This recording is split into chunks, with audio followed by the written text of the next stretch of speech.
Hello. Welcome to episode 16 of B2B SaaS Marketing Snacks.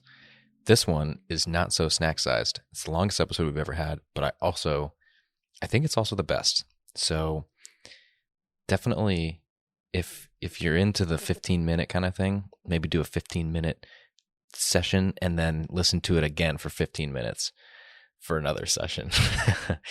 I do think it's worth it, though. Stein and I had a really good conversation on this one. We talked about a lot of things, closing out the conversation from episode 14 and 15 about, 14, we talked about sizing up your market and defining your ICP. And then in 15, we talked about positioning and messaging for that specific niche.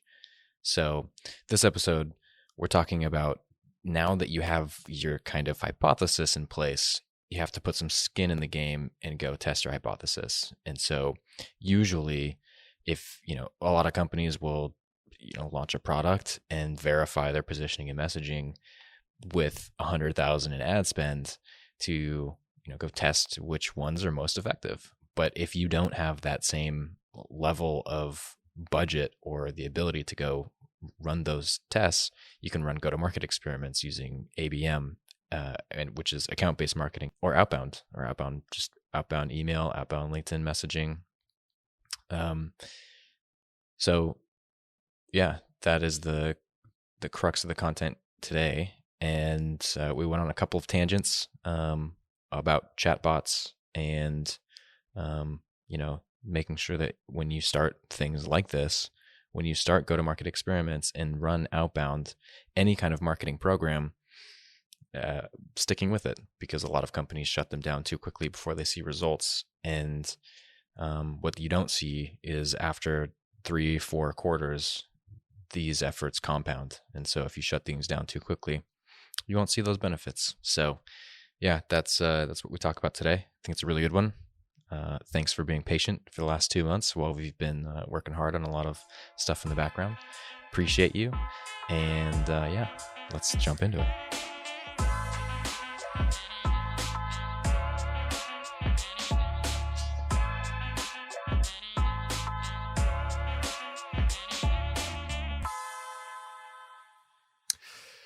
I have found ABM, account-based marketing, to be a great way to test if you have found the right niche, right? Or if you have to make it either smaller or bigger.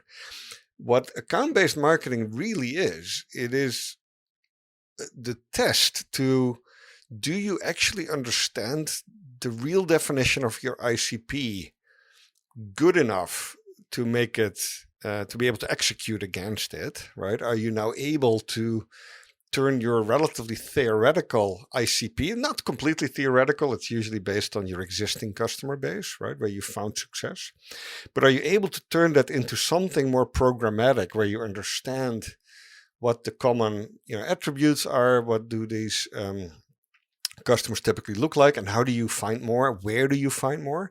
And ABM, account-based marketing, starts, of course, with building lists, building a list of those companies that fit those ICP criteria. And then a very important second step that we've sort of at Kalungi customized a little bit. How do you now find the right people at these companies to market to, according to a relatively complex B2B buyer's journey, right? There sometimes are more than one personas involved. So we did some work there. So I think ABM is a great test.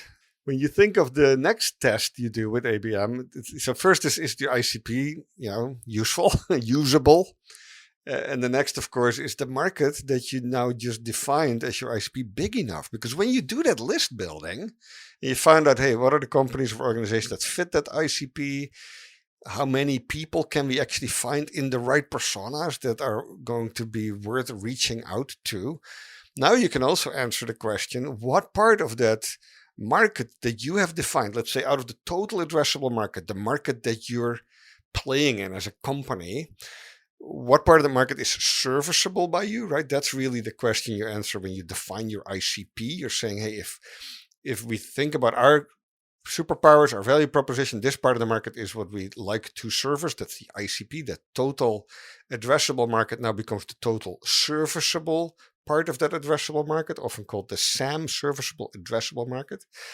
And when you then do that ABM effort and you start building the actual list and you try to find out how many contacts are there that we can find within these organizations, how many of those can we find that actually have reliable contact information, like email addresses that work. Now you actually have a starting point of what's called your SOM, your serviceable and obtainable market, right? That's more of a realistic foundation for also your planning efforts. So that's, I think, Mike, starting to answer that question. I think that you started with, how big should your niche be? Is it big enough, etc.? Because when you now have this effort through ABM, I think through an ABM approach to test the reality of your assumptions, you're starting to answer that question: is this niche going to be big enough for me? And okay, so here's another question. So when you talk about testing your niche, right, you're kind of using ABM as a means to test your value prop and your messaging, and also your maybe what you're putting out in the world, probably your brand, your existing content, things like that. What do you actually need before you can start reaching out to people, so that you're not just saying, hey, here's a demo, like, request it? Yeah, no, and I think the same answer basically, but now you're talking about the third step in ABM. The first is sort of building your list of companies. The second, the list of contacts according to the personas that you've defined. The third is sort of, how do I now communicate my value proposition when they actually, pick up the phone, when they click on the email, when they open the door, right? Because with ABM, you're basically going to knock on a couple of doors, and when they open, you need to be ready to pitch, right? To ask the right questions, to answer the right questions, to profile yourself in a way that's meaningful for this prospect. What's interesting with ABM, by definition that these people are not waiting for your call, right? They were not thinking they had a problem or a need, because if they would, they would have searched something on Google and hopefully found you. That would be more of an inbound lead. But now by definition, they're not waiting for your phone call. So when they open the door, you have to be ready to, in the most meaningful way, right? Because they are part of your ideal customer profile. Hopefully, your value prop is going to resonate with them, right? You're going to have things to share that are meaningful for them, because you've done the hard work of making sure they fit that ideal customer profile. Then they're likely to be able to understand the challenges that you're going to share with them. Hey, have you ever encountered this problem? Are you struggling with X, Y, or Z? And that's, I think, that first step into testing also, whether your messaging and your value prop actually resonates, right? It's another great, I think, testament to, are you in the right niche or not? Right? Because if you can reach the people who you have defined as that ideal customer profile, but your messaging and your value prop doesn't resonate, then maybe you're not in the right niche, right? Maybe you have not reached product market fit yet. That's a good note about the product market fit as well. Like, I think there's an important distinction that needs to be made when you're doing outbound too, is like, make a note of what level of awareness your audience is at. Because I think if you're in a market where you have competitors, it's a well-known market, let's say for chatbots, people know what a chatbot is for the most part, right? Mm-hmm. I think it's pretty widely adopted kind of solution, piece of software, a tool. But if you're a software company and you don't have a chatbot on your website, you need to do that. Absolutely. Right. Yeah. Right. And people understand what the problem is, what the solutions are, and some of the brands in that play in that space. So you're essentially you're going into a category that's known, and you're trying to differentiate yourself, probably based on price or features. If you're going to go into if you're building software for something that might not exist already, you're solving a problem that is not answered by tools that are on the market, you have to kind of adjust the way that you reach out to people and the value that you're adding, and not go straight into the features, benefits talk. Because if somebody's not even aware that they really have a problem, those things won't land. So I was wondering, I know that you talk about jobs to be done in that kind of framework. And I was wondering if you had any thoughts on, like, specifically when you would use features versus benefits versus jobs to be done, and if there's any place where each of those fits into the equation in ABM, or if it's just kind of you go off of what you think what stage of awareness your prospects are at based on the level of maturity that your category and product is at. I know that's a lot of different variables there, but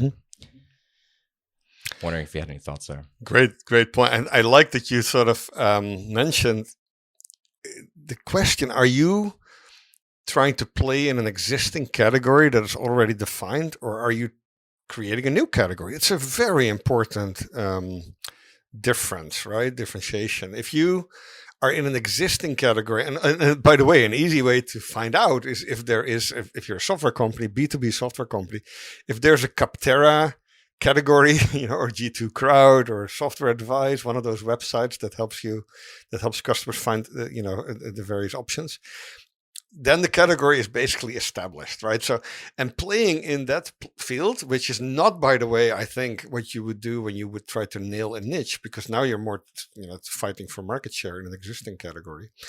But that's a great sort of first question, because if you're trying to do that, it warrants a very different approach. Then you have to compete on things that are maybe more sort of established purchasing criteria, right? Price is one of those.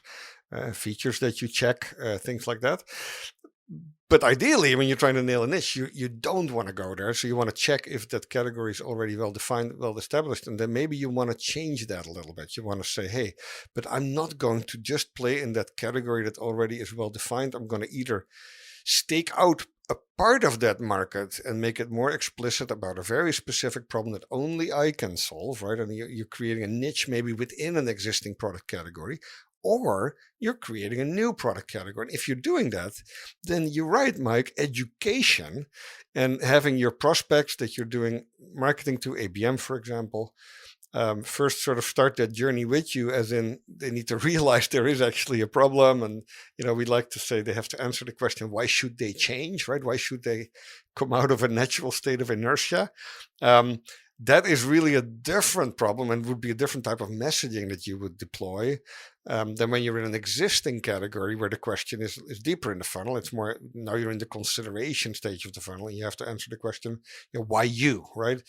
Why someone should change is a very different question versus, why they should do that with you. And understanding that before you start developing your messaging, and in this case, your ABM strategy, it's really important. Hey, can I just? When you brought up online chat, I have to ramble a little bit on that. Go for it. So, if you're a software company and you don't have online chat on your website, and online chat could be like HubSpot has a great one, Drift, Olark. There's many, I think, out there. Live chat. If you don't, it is the equivalent of you having a store with a retail storefront, and you're having basically someone in your store. There's someone, you have a clerk behind the counter, someone is working in the store, but then in front of the door, like the door is locked. You have the closed sign still up. So people walk by your window and they see beautiful products. They would love to buy. They would love to walk into the store, but they try the door and the door is locked. That for me is the equivalent of a software company, a modern software company, not having online chat enabled on their website. And there are many reasons for people. They say, oh, this is why I don't have it enabled, because either, I don't have people who can, answer the chat, right? I don't have that capacity. Or I don't want, customer service questions to be asked to maybe someone who's more in a sales function who's behind the chat. And guess what? If those are the challenge, you need to go fix those, right? Because first of all, if customers come to your website, existing customers with support questions, with customer service, you also want to have those conversations, right? So yeah, maybe the person who's manning or the woman behind the online chat has to hand them off to someone else. I think that's fine, because the last thing you want to be doing is basically shut your door to those conversations. And then second, most of these online chat tools have great, answer bots. So even if you cannot, service a chat bot on your website 24/7, you can at least have it there and do it more in an offline fashion when there's nobody available to engage. But in the end, when someone comes to your website, they're knocking on your door and they want to talk with you, you definitely want to open that door open, right, with online chat. All right, so I wanted to also jump in and make one quick additional note here. In many cases, if you're a really small company, you're just getting off the ground, and you really don't have the capacity to have somebody, you know, sitting on the back end of a live chat on your website. The other thing that you can do is a lot of the tools will allow you to set up decision trees and route questions. So let's say somebody comes to the site, they can engage with you and say, hey, my name is blah, blah, blah. And you can basically present them with options that let them choose where they want to go next. Do you want support? Do you have a question about X, Y, Z? Do you have a question about pricing? Do you want to talk to a human? And then based on whatever their response is, you can then give them an automated response or send them to a section on your website. So much of this is just collecting data, right? Understanding what are the questions that people ask frequently. And then to quell some of it, you can also just create content that answers those questions. So if a bunch of people are coming in and asking about pricing, go build a pricing page.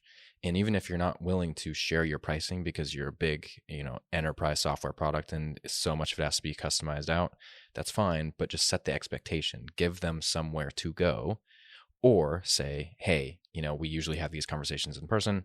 Set the expectation that someone's going to follow up in a few hours, collect their email address. That's fine too, but there just has to be somewhere for those requests to go. So they don't just die out in the open. Give them somewhere to ask those questions. That's the main point here. So just sorry for the rant, Mike, but No. It's a good point. I saw something, I want to say it was on Twitter from someone that I follow the other day, and they had an interesting way of putting it. They basically said, if your AE's calendar is empty, you should be taking every conversation, every meeting, trying to fill the calendar. If their calendar is full, that's when you get to be a little bit more selective about who gets a meeting on the calendar. So especially if you're young and you're just getting your function started, having an open kind of avenue for somebody to ask you questions is a goldmine, because it starts those conversations and it gets you more at bats. So you just have more opportunity to kind of bring people into your funnel. So 100%. Can I go back a little bit? Can I backtrack on us? So earlier you said you were talking about Capterra, and it might not be worth showing up on Capterra if you are trying to niche down. And I wanted to challenge that a little bit, because I think if let's say you're in a category and there are some incumbents, right? They're giant companies that have a solution for a well-known problem. People know what the solution is and how it solves their problem, but they don't focus on any particular vertical or subset of that industry. I still think it's valuable to show up where they show up, especially in terms of reviews, because of the social proof aspect of it. If you're doing something like ABM and you're new in the market and no one's heard about you before, the first thing that I'm going to do if I get a message from somebody is I'm going to go to your website and I'm going to do some online research. What are the reviews of your product? How do you stack up against these other companies that are doing it? And even though I agree Capterra is a very wide net, so if you're focused on CMMS for the biomed industry, showing up on Capterra is probably not going to get you a ton of people in the biomed industry, but it shows that you are a player. And if you can get a solid amount of reviews and people that say that your product is worth using and worthwhile, it just makes you look stronger.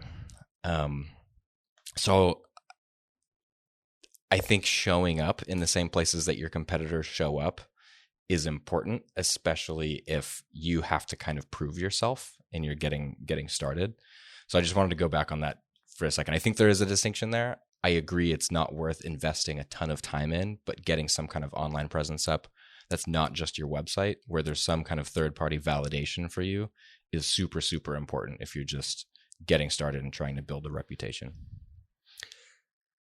I think you're 100% right, Mike. I think I have to walk back some of my comments. I think you're right. When there is a Capterra category, it is actually the right moment to say, okay, now I'm going to define my niche within that Capterra within that existing, let's call it a product category that's already defined, right? And you're right, that doesn't mean you shouldn't show up in that Capterra list, right? You still should.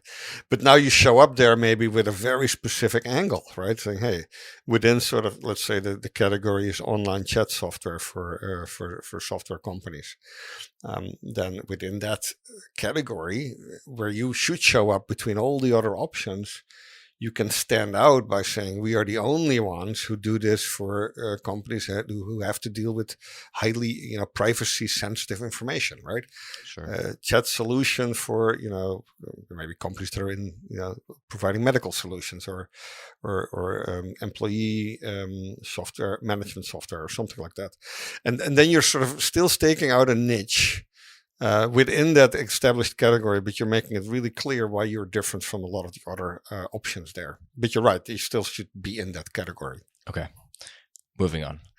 So we've talked about how to size up your market, how big or small your niche should be, how to kind of differentiate yourself and segment the market, and then also about how to potentially reach people.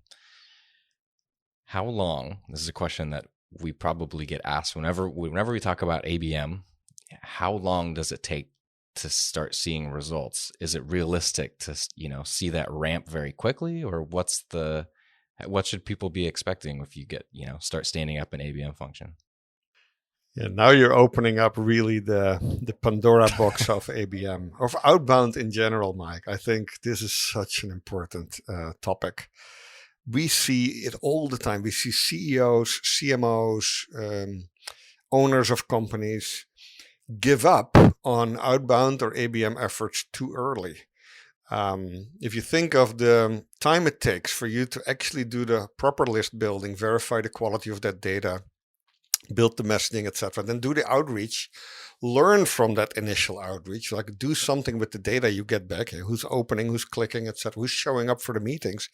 That is one quarter easily, right? Then there's probably another quarter. So let's take 20.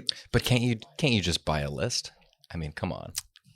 Yeah, you can. And I think buying a list is not necessarily a bad thing. I think there are many lists out there that you should not buy. There's a huge amount of companies who make it their business to just recycle existing lists and existing contacts. And by the way, if some of you who are listening don't know, a lot of those lists actually contain what's called spam traps, which is basically a technique used by the spam filter vendors, right? The Googles and the Microsofts of the world, to know if certain lists were acquired in the wrong way. And spam traps, absolutely, they're basically specific contact records, emails that are planted there to sort of to find out that you actually were buying recycled contact lists. So when you do that, it's a very tricky risk you're taking. But Mike, you can buy good quality lists. There are good quality lists out there, right? If you have someone, you sponsored an event, and you know that the type of people who would have signed up for that event, who would have actually attended, are really right in your and the niche that you're trying to nail, then buying that list is a great strategy. Typically, that will also take you a quarter, right, to actually acquire the list, get the data into your system, figure out if it's all actually usable, or you have to filter some things out. But yeah, so that's 1 quarter, and then I think you need another quarter to actually do the follow-up of the initial outreach effort. So you'll have meetings that get scheduled. So you'll meet with the people who were on your initial outbound sort of list, and you'll find out whether those are the right people to meet with. Many of them will not be, but they might know the right person who is. So now you're in the 2nd quarter of your ABM effort, and your list is starting to grow because you're going to have those meetings, and they're going to tell you, yeah, but I'm not the right person to speak with. You should talk with XYZ. And now you're starting to fine tune your list of personas, the quality of your data. And now you're getting to sort of test your messaging, right? Because once you actually, and now you're at the end of that 2nd quarter, you finally have the meeting with the right person who you got referred to. And now in that meeting, you're going to test your value prop and your messaging. You're going to see if it resonates. Now you're going to see, after that first meeting with the right person, are you going to get the 2nd meeting, which now gets you to the 3rd quarter of the year. And now you're maybe starting to see, hey, this is working or it's not, right? I have the right ICP, I have the right messaging, the right value prop. While all this is happening, you also will have the effect that some outreach efforts will take multiple digital touches before they convert, right? There's really solid proof that when you knock on doors, you need to send, let's call this knocking on doors, but it's really sending out emails, LinkedIn connect requests, things like that. You have to do it 3, 4, 5 times before it typically converts into a reaction. And that is by design. That is because people are busy. They don't read all the email that comes in. Sometimes they miss an email. And if they don't click, this is spam, or they don't tell you they don't want to hear from you anymore, then they're still in your funnel. They might be, they might react to the second or the third or the fourth message. So that also all takes time. So before you know it, Mike, you're 3 quarters in, maybe even 4 quarters. And what we see a lot is that leaders don't have that patience. So if the ABM efforts, which is typically a costly investment, right? It takes a lot of time and effort to do the outreach, to invest in the right data, to have the follow-up conversations, that 2, 3, 4 months in, patience is going to run thin, and either the salespeople or the sales leader or the CEO is going to say, well, this didn't work. Let's go back to content marketing or to the event that we've sponsored last year. And that's a real shame, because doing ABM well is the ultimate way to test whether your ICP is correct, whether you understand your personas, whether you have a great sort of value proposition, the messaging to back it up.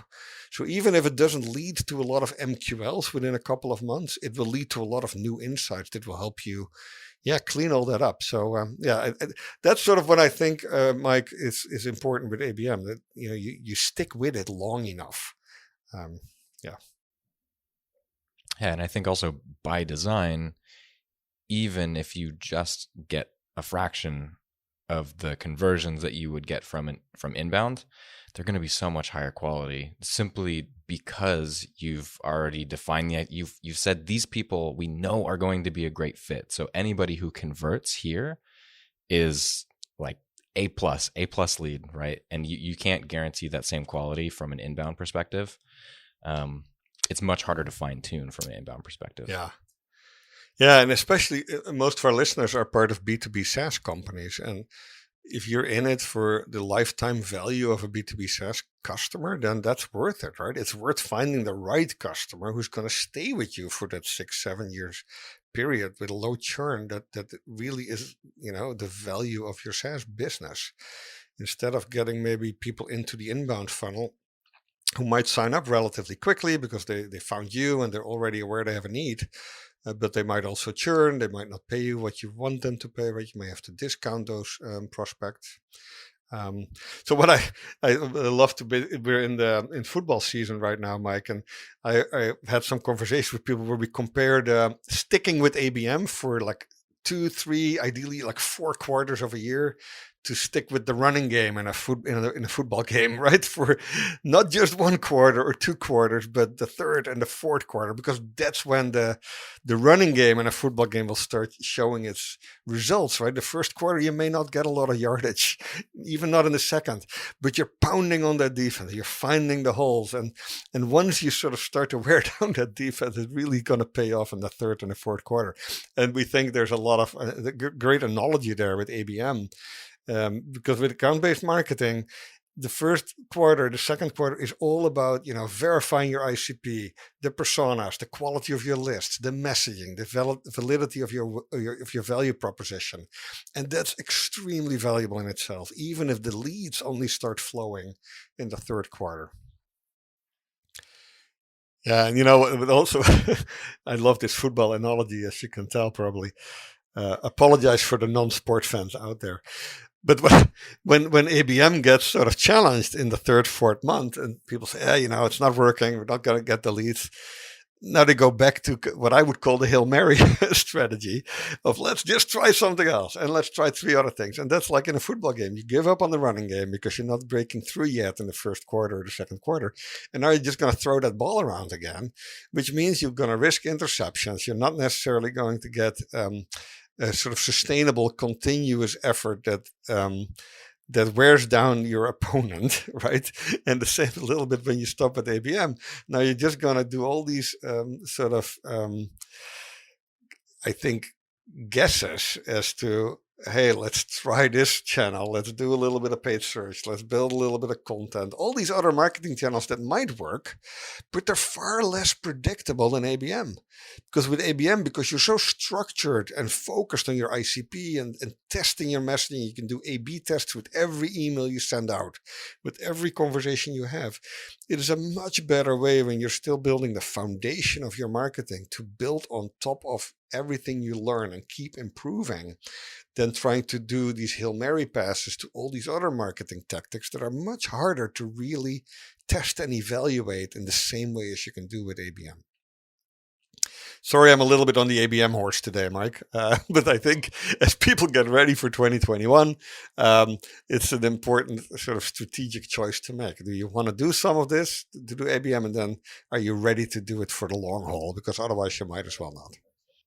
Yeah, no, that's super important. And I think there's also another important note to be made here, that ABM can be done at all of these different kind of investment levels. So I think one of the ways to get started very lean is to go, define your ICP, build a list, find the personas, and actually just go send LinkedIn messages and email them, right? That's super low investment. You just need kind of to send the emails.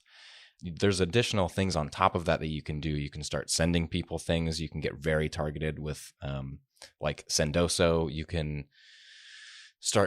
can provide air cover in terms of ads. So if you have a list with people who have their email addresses and they match with their LinkedIn profiles, you can actually target them specifically with ads. And so you can, while you're messaging people, you can it's called air cover. It just create display ads and just put your brand in front of them. I think that's half of the battle when you're just getting started, is just getting your name out there and letting people discover you on their own terms. Because when you're going outbound, like Stein, you said, people are not in buy mode. They're in leave me alone mode. Get out of my LinkedIn inbox.